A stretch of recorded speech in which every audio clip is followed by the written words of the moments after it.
پناہ مانگتا ہوں میں اللہ کی شیطان مردود سے۔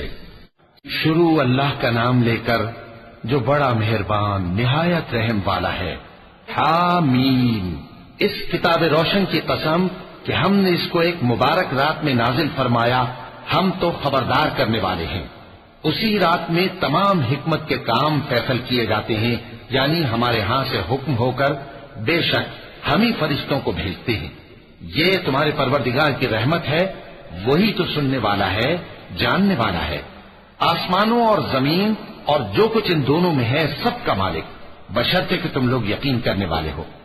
اس کے سوا کوئی معبود نہیں، وہی زندگی دیتا ہے اور وہی موت دیتا ہے، وہی تمہارا اور تمہارے پہلے باپ دادوں کا پروردگار ہے۔ لیکن یہ لوگ شک میں پڑے کھیل رہے ہیں، تو اس دن کا انتظار کرو کہ آسمان سے صاف دھواں نکلے گا جو لوگوں پر چھا جائے گا، یہ درد دینے والا عذاب ہے۔ اس وقت وہ کہیں گے کہ اے پروردگار، ہم سے اس عذاب کو دور کر، ہم ایمان لاتے ہیں۔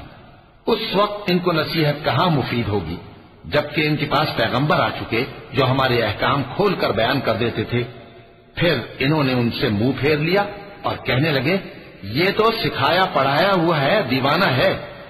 ہم تو تھوڑے دنوں عذاب ٹال دیتے ہیں مگر تم پھر کفر کرنے لگتے ہو۔ جس دن ہم بڑی سخت گرفت کریں گے تو بے شک انتقام لے کر چھوڑیں گے۔ اور ان سے پہلے ہم نے قوم فرعون کی آزمائش کی اور ان کے پاس ایک عالی قدر پیغمبر آئے جنہوں نے یہ کہا کہ اللہ کے بندوں یعنی بنی اسرائیل کو میرے حوالے کر دو، میں تمہارا امانت دار پیغمبر ہوں، اور اللہ کے سامنے سرکشی نہ کرو، میں تمہارے پاس کھلی دلیل لے کر آیا ہوں، اور اس بات سے کہ تم مجھے سنسار کرو، میں اپنے اور تمہارے پروردگار کی پناہ لے چکا ہوں، اور اگر مجھ پر ایمان نہیں لاتے تو مجھ سے الگ ہو جاؤ۔ تب موسیٰ نے اپنے پروردگار سے دعا کی کہ یہ نافرمان لوگ ہیں۔ اللہ نے فرمایا کہ اچھا، میرے بندوں کو راتوں رات لے کر چلے جاؤ، اور فرعونی ضرور تمہارا تعاقب کریں گے، اور سمندر سے کہ ٹھہرا ہوا ہوگا پار ہو جانا، تمہارے بعد وہ پورا لشکر ڈبو دیا جائے گا۔ وہ لوگ بہت سے باغ اور چشمے چھوڑ گئے اور کھیتیاں اور نفیس مکان اور آرام کی چیزیں جن میں وہ عیش کیا کرتے تھے۔ اسی طرح ہوا، اور ہم نے دوسرے لوگوں کو ان چیزوں کا مالک بنا دیا۔ پھر ان پر نہ تو آسمان اور زمین کو رونا آیا اور نہ ان کو مہلت ہی دی گئی، اور ہم نے بنی اسرائیل کو ذلت کے عذاب سے نجات دی، یعنی فرعون سے، بے شک وہ سرکش اور حد سے نکلا ہوا تھا، اور ہم نے بنی اسرائیل کو اہل عالم میں سے علم کی بنیاد پر چنا تھا، اور ان کو ایسی نشانیاں دی تھیں جن میں کھلی آزمائش تھی۔ یہ لوگ یہ کہتے ہیں کہ ہمیں صرف پہلی دفعہ یعنی ایک بار مرنا ہے اور پھر اٹھنا نہیں، بس اگر تم سچے ہو تو ہمارے باپ دادا کو زندہ کر لا۔ بھلا یہ اچھے ہیں یا تبا کی قوم اور وہ لوگ جو ان سے پہلے ہو چکے ہیں؟ ہم نے ان سب کو ہلاک کر دیا، بے شک وہ گناہگار تھے۔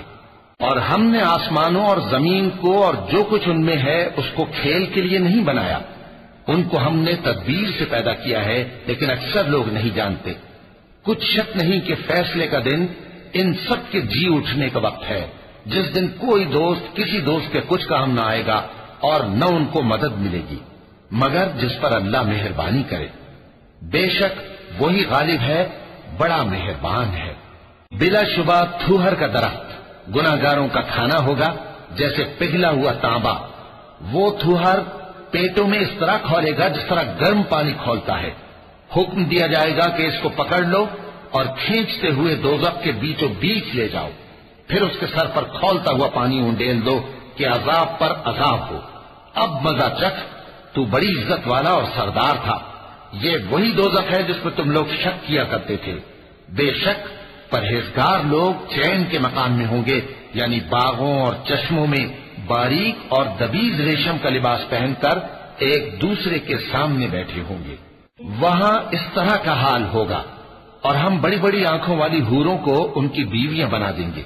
وہاں امن و اطمینان سے ہر قسم کے میوے منگائیں گے اور کھائیں گے، اور پہلی دفعہ کے مرنے کے علاوہ موت کا مزہ پھر نہیں چکھیں گے، اور اللہ ان کو دوزخ کے عذاب سے بچا لے گا۔ یہ تمہارے پروردگار کا فضل ہے، یہی تو بڑی کامیابی ہے۔ ہم نے اس قرآن کو تمہاری زبان میں آسان کر دیا ہے تاکہ یہ لوگ نصیحت حاصل کریں۔ بس تم بھی انتظار کرو، یہ بھی انتظار کر رہے ہیں۔